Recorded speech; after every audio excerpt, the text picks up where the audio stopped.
नमस्कार दोस्तों, SSC ranker पे आपका स्वागत है। मैं अभिनव। आज हम लोग 15 जनवरी 2026 के आने वाले करंट अफेयर्स को डिस्कस करेंगे, जो कि एसएससी, रेलवे एवं स्टेट पीसीएस में आने की प्रबल संभावना है। तो चलिए, आज हम लोग अपने आज के करंट अफेयर्स की ओर चलते हैं। तो पहला क्वेश्चन की ओर चलते हैं। पहला क्वेश्चन है, मकर बिल्लकू उत्सव किस मंदिर से संबंधित है? ए. गुरुवायूर, बी. पद्मनाभ स्वामी, सी. सबरीमाला, डी. चिदम्बरम। तो इस क्वेश्चन का आंसर क्या होगा? सबरीमाला मंदिर। सबरीमाला मंदिर कहाँ पे स्थित है? केरल में। ठीक है, केरल। केरल के पठानमथिट्टा जिले में स्थित भगवान अयप्पा को यह मंदिर समर्पित है। कौन सा मंदिर? सबरीमाला मंदिर। इस मंदिर में मकर बिल्लुक उत्सव मनाया जाता है। तो अब हम लोग अगले करंट अफेयर्स की ओर चलते हैं। इंस्पायरिंग इनोवेटर्स नए भारत की नई पहचान पहल किस मंत्रालय द्वारा शुरू की गई? ए. संस्कृति मंत्रालय, बी. सूचना एवं प्रसारण मंत्रालय, सी.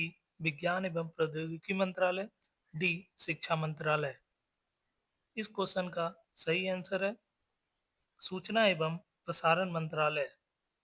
सूचना एवं प्रसारण मंत्रालय के मंत्री अभी कौन है? चलिए, प्रकाश जावड़ेकर। अब इससे महत्वपूर्ण आने वाले इससे संबंधित कुछ जानकारियों को हम लोग पढ़ते हैं। क्या है? इस कार्यक्रम को Netflix fund for creative equity के सहयोग से आयोजित किया गया। ठीक है, ये कहाँ पे आयोजित हुआ? नई दिल्ली। इस पहल का मुख्य उद्देश्य क्या था? सामाजिक रूप से उपयोगी नवाचारों, सोशल रिलेवेंट इनोवेशन को बढ़ावा देना, कहानी सुनाने के माध्यम से इन नवाचारों को आम लोगों तक पहुंचाना, नए भारत की पहचान को क्रिएटिव मीडिया और कंटेंट के जरिए सामने लाना था। ठीक है, अब हम लोग अगले क्वेश्चन की ओर चलते हैं, आज का करंट अफेयर्स के तीसरे क्वेश्चन की ओर। तो दिसंबर 2025 में भारत की डब्ल्यूपीआई आधारित मुद्रास्फीति दर कितनी रही? ए. -0.32%, बी. 0.13%, सी. 0.83%, डी. 1.75%। इसका सही आंसर है 0.83%। क्या होता है डब्ल्यूपीआई? इसका फुल फॉर्म है होलसेल प्राइस इंडेक्स। ये होता क्या है? चलो जानते हैं। तो क्या है? वस्तुओं की थोक कीमतों में बदलाव को मापता है ये, और दर्शाता क्या है? उद्योगों और व्यापारियों को सामान बेचने के दाम पिछले साल के मुकाबले कैसे बदले हैं, इसको प्रदर्शित करता है। कौन? WPI, wholesale price index. यह किसके द्वारा जारी किया जाता है? वाणिज्यिक और एवं उद्योग मंत्रालय द्वारा। ठीक है, अब हम लोग अगले क्वेश्चन की ओर चलते हैं। क्वेश्चन है, 26वीं राष्ट्रीय युवा संसद प्रतियोगिता के पुरस्कार वितरण समारोह का आयोजन कहाँ होगा? ए. संसद भवन नई दिल्ली, बी. विज्ञान भवन नई दिल्ली, सी. मावलंकर सभागार, constitutional club of India new Delhi, Rashtrapati Bhavan new Delhi. इस क्वेश्चन का सही आंसर है मावलंकर सभागार, constitution club of India new Delhi. ठीक है, अब हम लोग अगले क्वेश्चन की ओर चलते हैं। नीति आयोग द्वारा जारी निर्यात तैयारी सूचकांक ईपीआई 2024 का यह कौन सा संस्करण है? ए. दूसरा, बी. तीसरा, डी. चौथा, सी, डी, पांचवा। तो ये कौन सा संस्करण है? चौथा संस्करण है। ये पहली बार अगस्त 2020 में प्रकाशित हुआ था। 2024 में इसके 4 स्तंभ हैं। ठीक है। ईपीआई 2024 के तहत समग्र मूल्यांकन के आधार पर निम्नलिखित राज्य और केंद्र शासित प्रदेश अपनी अपनी श्रेणियों में अग्रणी प्रदर्शन करता रहे। अब अग्रणी प्रदर्शनकर्ता कौन है? निर्यात तैयारी सूचकांक 2024 के अकॉर्डिंग तो ए, दो कैटेगरी में बांटा गया, ए और बी। ए में बड़े बड़े राज्य और एक में बी में छोटे राज्य। तो बड़े राज्य की श्रेणी में पहले पोजीशन पे Maharashtra, second Tamil Nadu, third Gujarat, fourth Uttar Pradesh, fifth Andhra Pradesh. ये है। अब हम लोग छोटे राज्य एवं पूर्वोत्तर राज्य और साथ ही साथ केंद्र शासित प्रदेश में कौन फर्स्ट पोजीशन पे रहे? Uttarakhand, second Jammu Kashmir, third Nagaland, fourth Dadar Nagar Haveli और दमन और दीव, और फिफ्थ में पोजीशन में गोवा रहा। अब हम लोग अगले क्वेश्चन की ओर चलते हैं। क्या है आज का अगला क्वेश्चन? हाल ही में 13 जनवरी को भारत में बच्चों की सुरक्षा के लिए किस एआई आधारित टूल को लॉन्च किया गया? ए, रक्षा, बी, सुरक्षा, सी, चाइल्ड सेफ्टी, डी, रक्षक। कौन सा टूल था? तो इस क्वेश्चन का सही आंसर है रक्षा। भारत के बच्चों के खिलाफ होने वाले अपराधों को रोकने के लिए सरकार ने दुनिया का पहला एआई आधारित टूल रक्षा को लॉन्च किया। इसका उद्देश्य क्या था?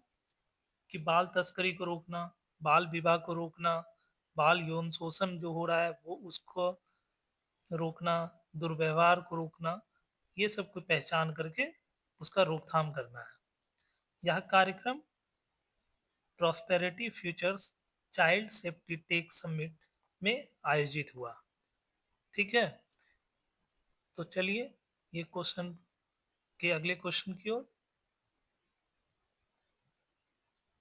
ये हाल ही में बंदूक निर्माता कंपनी कार्ल वाल्थर ने किसको अपना लाइफ टाइम एम्बेसडर पद पर नियुक्त किया है? A, Gagan Narang, B, Abhinav Bindra, C, Manu Bhaker, D, Jitendra Kumar. बंदूक निर्माता कंपनी का नाम क्या है? Carl Walther. याद रखना दोस्तों। इसका सही आंसर होगा गगन नारंग। यहाँ पे आप इनका पिक भी देख सकते हैं। इसमें आप लोग देख लीजिए, ये है गगन नारंग जी। ये निशानेबाजी से संबंधित है, निशानेबाजी से, इसीलिए इनको इसका लाइफ टाइम एम्बेसडर नियुक्त किया गया है। ठीक है। अगले क्वेश्चन की ओर चलते हैं आप। हिनले पासपोर्ट इंडेक्स जारी किया गया है 2026 का। इसमें सबसे शक्तिशाली पासपोर्ट कौन सा देश बना है? ए, यूएई, बी, जापान, सी, सिंगापुर, डी, यूएसए। तो हाल ही में हिनले पासपोर्ट इंडेक्स 2026 जारी किया गया। इसमें शीर्ष पर कौन रहा? सिंगापुर रहा। अब भारत की रैंकिंग क्या रही? तो 80वीं रही, 80th पोजीशन पे था भारत। और हम लोग इसके बारे में पढ़ते हैं। पहले पोजीशन पे सिंगापुर रहा। सेकेंड पोजीशन पे कौन रहा? सेकेंड पोजीशन पे दो लोग हैं, दो देश रहा, जापान और साउथ कोरिया। और थर्ड पोजीशन पे कौन सा देश रहा? तो 5 देश रहे हैं थर्ड पोजीशन पे। डेनमार्क, लग्जमबर्ग, स्पेन, स्वीडन और स्विट्जरलैंड। स्विट्जरलैंड। भारत की पोजीशन याद रखना 80। इस पोजीशन पे 3 देश रहे हैं। कौन-कौन? एक तो इंडिया रहा, एक साथ में साथ नाइजर भी रहा थर्ड 80 पोजीशन पे, और अल्जीरिया भी रहा है। अल्जीरिया, ये तीनों देश 80 पोजीशन पे रहे हैं। टोटल कितने देश ने भाग लिया? 192 देश का हुआ। इसमें एक हम लोग पड़ोसी देश का भी जान लेते हैं, पाकिस्तान, जो कि हम लोगों का दुश्मन देश है। पाकिस्तान, पाकिस्तान 98th पोजीशन पे रहा है। ठीक है दोस्तों, चलिए इसको आप लोग एक डाटा किस पे आधारित होती है, ये जो निकाला जाता है, तो हम लोग पर क्या किस पे होता है जारी? तो इंटरनेशनल एयर ट्रांसपोर्ट एसोसिएशन के टीमेटिक डाटा पर आधारित होता है। किस डाटा पे? टीमेटिक डाटा पे। याद रखना, जो दुनिया का सबसे बड़ा और सटीक ट्रेवल डाटा बेस है, इस पर यह रैंकिंग जारी की जाती है इसी को देखते हुए। ठीक है, चलिए अब हम लोग अगले क्वेश्चन की ओर चलते हैं। इतना इंपॉर्टेंट क्वेश्चन है ये, सबसे मेनली। अब हम लोग अगले क्वेश्चन क्या है? हाल ही में इंटरनेशनल स्पाइस कॉन्फ्रेंस 2026 कहाँ आयोजित किया जाएगा? ए दिल्ली, बी कोच्चि, सी मुंबई, डी चेन्नई। तो इस क्वेश्चन का सही आंसर कोच्चि होगा। इंटरनेशनल स्पाइस कॉन्फ्रेंस 2026 का आयोजन कोच्चि में किया जाएगा। इस सम्मेलन का थीम क्या है? Spice 360 getting future ready. अब हम लोग अगले क्वेश्चन की ओर चलते हैं। हाल ही में इंडियन लाइट हाउस फेस्टिवल 3.0 कहाँ आयोजित किया गया? ए गोवा, बी पुरी ओडिशा, सी विशाखापत्तनम आंध्र प्रदेश, डी मुंबई। कहाँ किया गया? तो विशाखापट्टनम आंध्र प्रदेश में इसका आयोजन किया गया। यह कार्यक्रम directorate general of lighthouse and lightship और ministry of ports shipping and waterways के संयुक्त रूप से आयोजित किया गया। इसका उद्देश्य क्या था? भारत के समुद्री विरासत, तटीय संस्कृति और लाइट हाउस आधारित पर्यटन को उजागर करना है। ठीक है, अब मिनिस्ट्री ऑफ पोर्ट्स के मंत्री कौन है? इस मंत्रालय के मंत्री सर्वानंद सोनेवाल। याद रखना, ये सब स्टैटिक जीके का है। और light house, directorate general of lighthouse and light ships के ये डायरेक्टर जनरल कौन है? डायरेक्टर जनरल है एन मुरु मुरुगानंदन, मुरुगानंदम। ठीक है, तो चलिए अगले क्वेश्चन की ओर। आप अगला क्वेश्चन खत्म होता है दोस्तों यहाँ पे आज का सभी महत्वपूर्ण करेंट अफेयर्स।